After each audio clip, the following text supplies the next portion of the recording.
Hi, welcome back to Michael Newton Golf. In this video here, we're going to take a look at how we can shallow the downswing down like the Tour Pros do to help you generate more speed, more power, more consistency through impact.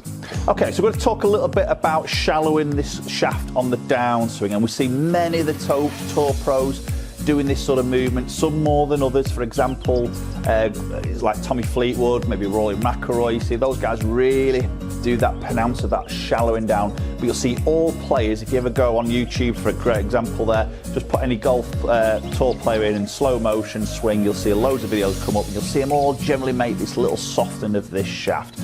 So how do we go about it, and what do we try to do with that particular movement? So many golfers we tend to see is faders or slices of the world, and that particular movement will generally come from when you get to the top of that backswing. The first movement is to stand that shaft upright, so steeping it, in other words, as it's moving out in front of you a little bit early. So obviously from that position there, then there's got to be a lot of compensations here to try and get that club head to meet up with that golf ball. And generally what happens is you get an early release, a stand up to the shot, handle goes high, and then it's very difficult to control your lie angle delivery and your path to face relationship, and obviously creating some different shapes of golf shots. So one of the reasons where the best players in the world make this sort of shallowing of the shaft on the downswing is to help them get rotation, because when they make that movement they can then rotate through really hard, which then results in a lot more consistency of the way they're delivering the golf club through path, through face relationship, and more important, control in that club face, because those guys want to hit, you know, as accurate as they possibly can. So it helps you to control that face delivery coming through.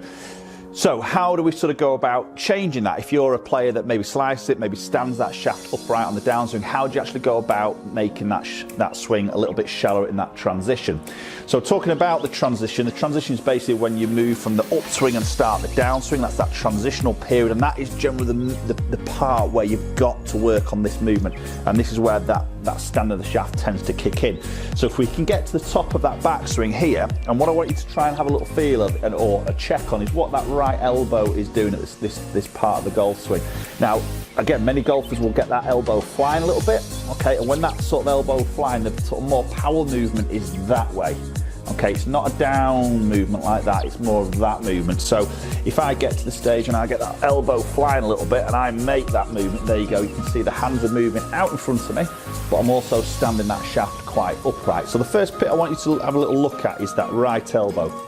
Let's get it to the top of that swing and let's see if we can sort of feel that upper arm of that right arm in a bit more of a vertical position, and that elbow is a little bit more pointing sort of down to the ground. So we get to that top of the backswing and it's a little bit more in that position, and then if you can feel like this stays tucked in, so the more I tuck this in as I transition, you see the more that head sort of drops behind and we get that shallowing as then you would rotate back into that golf ball. So sometimes it's difficult to know, well, is that elbow there? Have I got that elbow tucked in on the way down when you're hitting your golf ball on your own, maybe not videoing it possibly, and it's difficult to get that feedback from that. So that again, that's something to have a little look at.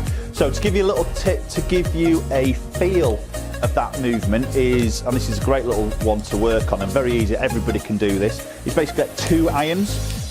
Okay, and obviously get 2 irons in your hands here. Now you're obviously doubling the weight of the club here, but obviously doubling the weight at the end of the club. Obviously the head's the heaviest part here, and this is the key.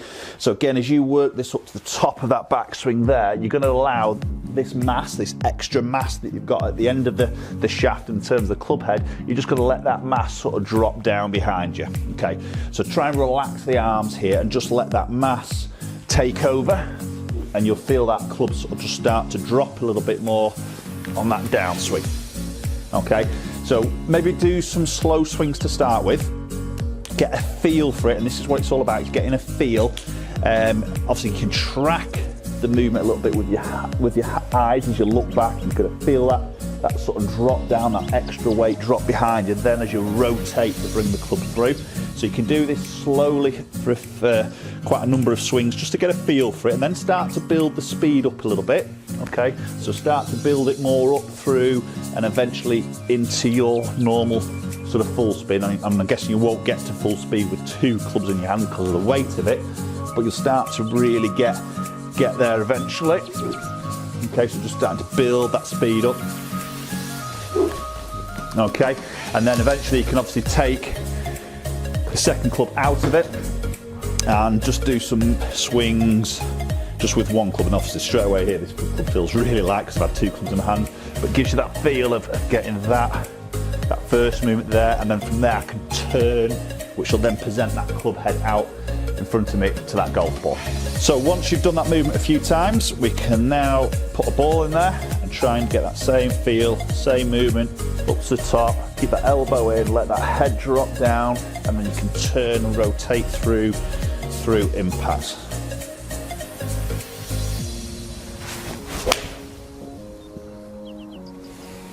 Lovely. Beautiful little soft draw. So if you are a slicer of the golf ball or really struggling with sort of path to face control there, then definitely have a little look at that first movement you make. Are you standing that shaft upright? If so, then definitely take these little thoughts to the range, work on it, get two clubs in your hands, feel that weight of that head staying back and behind you a little bit longer, and then feel that rotation coming through. You should see a lot better impact positions coming through and a bit more consistency once you've got that feeling settled in a little bit more.